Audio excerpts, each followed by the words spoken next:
दोस्तों नमस्कार, मैं जगन्नाथ गौतम। देश रोजाना यूट्यूब चैनल पर आपका स्वागत है। दोस्तों, मुद्दे की बात में आज हम फिर हरियाणा की राजनीति की चर्चा करने वाले हैं। और हरियाणा की राजनीति में जो हम चर्चा करने वाले हैं उसमें हरियाणा की राजनीति में एक बड़ा चौंकाने वाला सच निकलकर सामने आ रहा है।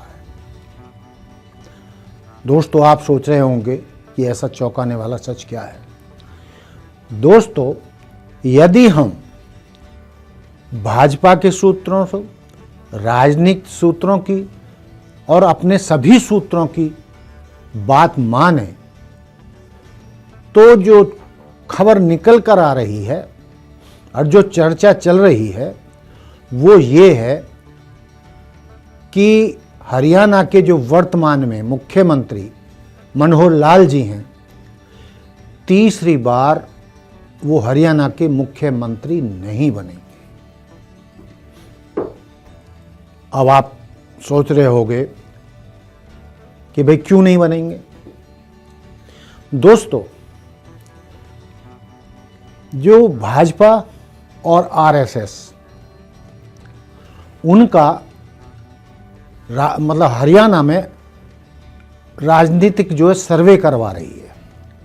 मनोहर लाल जी की लोकप्रियता का भी सर्वे करवा रही है और उस सर्वे में क्या है वो ये देख रही है कि आज की तारीख में मनोहर लाल जी की हरियाणा के जाट समाज में कितनी स्वीकार्यता है, दलित समाज में कितनी स्वीकार्यता है, पंजाबी समाज में कितनी स्वीकार्यता है और बाकी बिरादरियों में उनको कितने लोग पसंद करते हैं।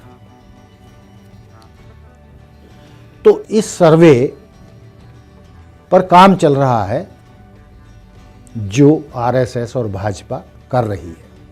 भाजपा एक और भी सर्वे कर रही है कि क्या भाजपा तीसरी बार हरियाणा में चुनाव जीत पाएगी। दोस्तों, आपको सबको मालूम है कि हरियाणा में 90 सीटें हैं लोक विधानसभा की और पिछली बार उसमें से 40 सीटें ही भाजपा जीत पाई थी।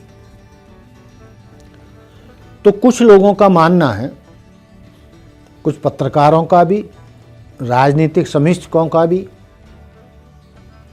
भाजपा के सूत्रों का भी और कई पत्रकारों का भी कि पिछले 5 साल में मनोहर लाल जी की और भाजपा की लोकप्रियता घटी है, उनकी स्वीकार्यता कम हुई है। यदि हम इन सब चीज़ों का निचोड़ निकालें तो वो ये है कि इस बार हरियाणा में भाजपा की जीत लगभग मुश्किल है और यदि भाजपा तीसरी बार जीत भी जाती है तो हमारे सूत्र बता रहे हैं कि मनोहर लाल जी को हाई कमान तीसरी बार राज्य की कमान नहीं सौंपेगा। उसके भी कारण बताए जा रहे हैं। एक कारण तो यह है कि भाजपा हाई कमान किसी भी छत्रप को इतना मजबूत नहीं होने देना चाहता राज्यों में कि वो कल को वसुंधरा राजे की तरह या मध्य प्रदेश की मुख्यमंत्री शिवराज चौहान की तरह या इसी तरीके की कई और बड़े नेताओं की तरह उनको बाद में संभालना मुश्किल हो जाए और वो हाई कमान पर भारी पड़ने लगे। तो बताया जा रहा है कि हाई कमान अब भविष्य के लिए यही नीति बना रहा है कि एक निश्चित सीमा से ऊपर या ज़्यादा किसी भी राज्य के छत्रप को इतनी ताकत नहीं देनी है कि वो उनके लिए मुसीबत बन जाए, उनके कहने में ना रहे, उनके कहे पे ना चले। और इसीलिए भाजपा ने इन तीनों राज्यों में ऐसे लोगों को मुख्यमंत्री बनाया है जिनकी कोई धमक नहीं है, जिनको कोई पहचानता नहीं था। वही कारण रहा है उनका कि वो बड़े आराम से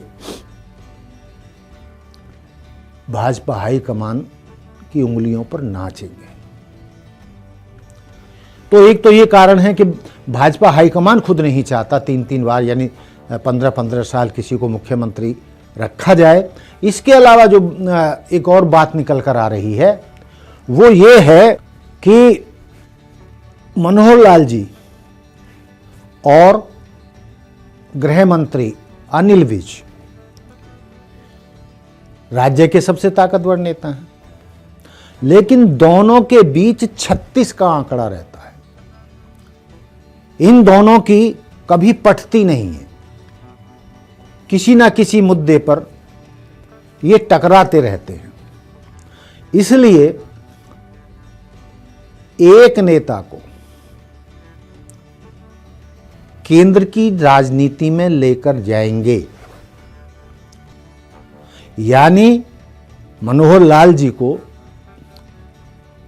लोकसभा का चुनाव लड़ाया जाएगा और जो सूत्र बताए जा रहे हैं कि उनको करनाल से लोकसभा का चुनाव लड़ाकर उनको केंद्र की राजनीति में लाया जाएगा और जीतने पर उनकी जगह किसी और को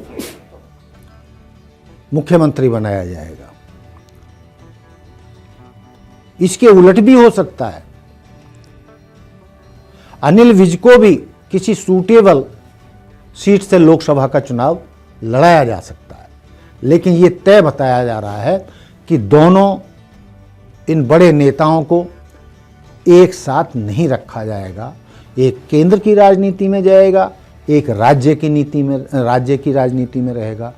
लेकिन उसके बावजूद भाजपा यदि तीसरी बार जीतती है तो कौन मुख्यमंत्री बनेगा, तो संभावना यही बताई जा रही है कि वो संभवतया नया चेहरा होगा।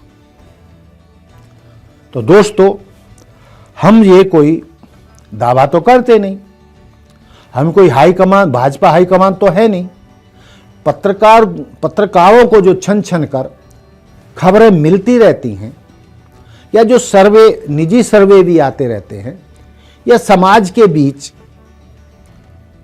जो बड़े राजनीतिक विश्लेषक हैं वो जो चर्चा करते हैं, उन्हीं आधार पर पत्रकारों की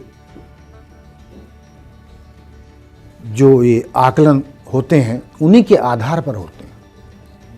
तो दोस्तों, जो मैंने आपको कारण बताए कि पहली बार तो भाजपा की स्थिति हरियाणा में कोई बहुत ज़्यादा बेहतर नहीं बताई जा रही है, बहुत मजबूती नहीं है। वो जीत भी सकती है, हार भी सकती है, लेकिन जो तय बात बताई जा रही है वो ये है कि तीसरी बार मनोहर लाल जी का मुख्यमंत्री के पद पर, कुर्सी पर बैठना लगभग नामुमकिन है। ये हमारे सूत्र कह रहे हैं, उसमें भाजपा के भी सूत्र शामिल है। अब देखने की बात है कि जो ये हमारा आकलन है और हमारे सूत्रों का आकलन है, वक्त आने पर कितना सही साबित होगा वो वक्त बताएगा। तो दोस्तों, देखते रहिए देश रोजाना। जय हिंद, जय भारत, जय संविधान। नमस्कार।